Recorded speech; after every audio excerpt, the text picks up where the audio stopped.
இப்போ லெமன் சாதம் புளி சாதம் அது கூட வச்சு சாப்பிடும்போது கத்திரிக்காய் பொரியல் அவ்வளோ ஒரு சூப்பராக இருக்கும். இப்போ வாங்க எப்படி செய்யலாம்னு பார்க்கலாம். Hi friends, welcome to Kerala சமையல். கேரளா சமையல கத்திரிக்காய் வறுவல் தான் பண்ண போகிறோம். வாங்க எப்படி செய்யலாம்னு பார்க்கலாம். ஃப்ரெண்ட்ஸ், இன்னைக்கு சூப்பராக ஒரு கத்திரிக்காய் வறுவல் தான் பண்ண போகிறோம். அந்த வரைக்கும் பார்த்தீங்கன்னா நான் 1/2 கிலோ பச்சை கத்திரிக்காய் எடுத்துக்கலாம். பாருங்க, இது பார்க்கவே இவ்வளோ ஒரு சூப்பராக இருக்குது. பார்த்தீங்கன்னா ஃப்ரெஷ்ஷாக இருக்குது. இப்போ ஒரு கட்டிங் போர்டு எடுத்துக்கோங்க. நம்ம எடுத்து வச்சுருக்கோம்ல கத்திரிக்காயை இந்த மாதிரி கட் பண்ணிக்கோங்க. இந்த அளவுக்கு போதும். எடுத்துகிட்டு இதற்கு பார்த்தீங்கன்னா இந்த மாதிரி கட் பண்ணிக்கோங்க. அப்போ தான் ஈஸியாக இருக்கும். இங்கே பாருங்கள், ரொம்ப மெலிசாக இருக்கிறதுனால நான் இந்த அளவுக்கு கட் பண்ணியிருக்கிறேன். இருக்கிற கத்திரிக்காய் இதுமாதிரி கட் பண்ணிவிட்டு உடனே தண்ணிக்குள்ளே சேர்த்துக்கோங்க. நீங்கள் தண்ணிக்குள்ளே சேர்த்தா தான் கத்திரிக்காய் கலர் மாறாமல் இருக்கும். இப்போ இருக்கிற கத்திரிக்காயெல்லாம் கட் பண்ணி எடுத்துக்கோங்க.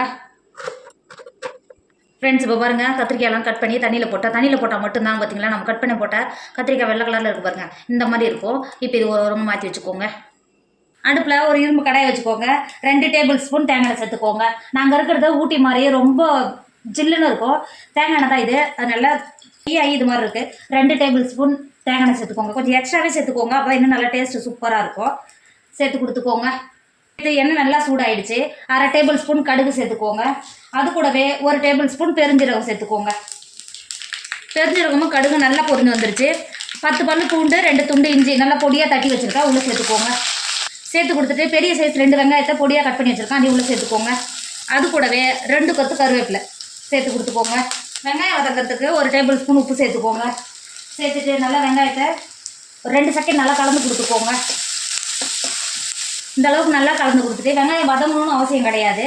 இப்போது 1/2 டேபிள் ஸ்பூன் மஞ்சள் தூள் சேர்த்துக்கோங்க.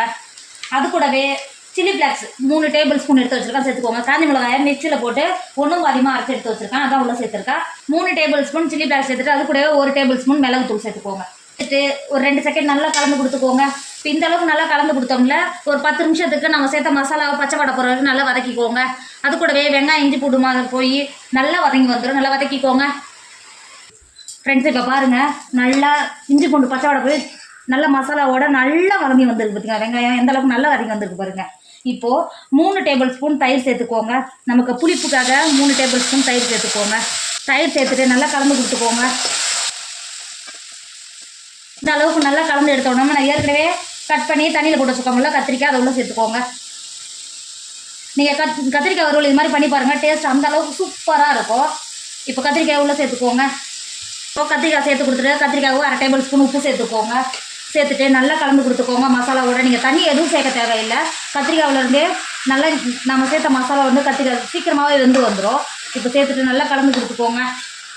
பார்க்குறது தான் இவ்வளோ இருக்குது, வதங்கி வந்த அளவுக்கு கொஞ்சமாக தான் இருக்கும்.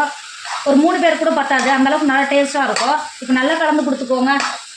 ஃப்ரெண்ட்ஸ், இந்த அளவுக்கு நல்லா கலந்து கொடுத்துட்டு பாருங்க, கத்திரிக்காவும் மசாலாவோட நல்லா கலந்து கொடுத்துட்டோம். இப்போ மூடி நல்லா வேக வச்சுக்கோங்க.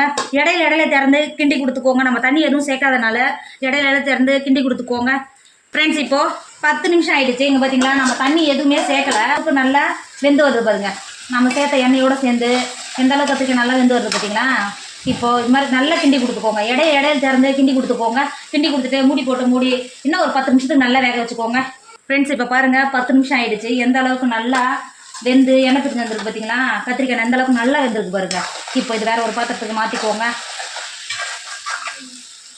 இப்போ பாருங்கள், நம்மளோட கத்திரிக்காய் வறுவல் சூப்பராக ரெடி ஆகிடுச்சு. இதோட டேஸ்ட் அந்தளவுக்கு சூப்பராக இருக்கும். லெமன் சாதம் புளி சாதம் அது உள்ள சாப்பிடும்போது அந்தளவுக்கு டேஸ்ட்டாக இருக்கும். கண்டிப்பாக நீங்களும் ட்ரை பண்ணுங்கள். என்னோட வீடியோ உங்களுக்கு பிடிச்சிருந்தா உங்கள் ஃப்ரெண்டு உங்கள் ஃபேமிலிக்கு ஷேர் பண்ணுங்கள். மறக்காமல் கேரளா சமையலை சப்ஸ்கிரைப் பண்ணிக்கோங்க. தேங்க்யூ.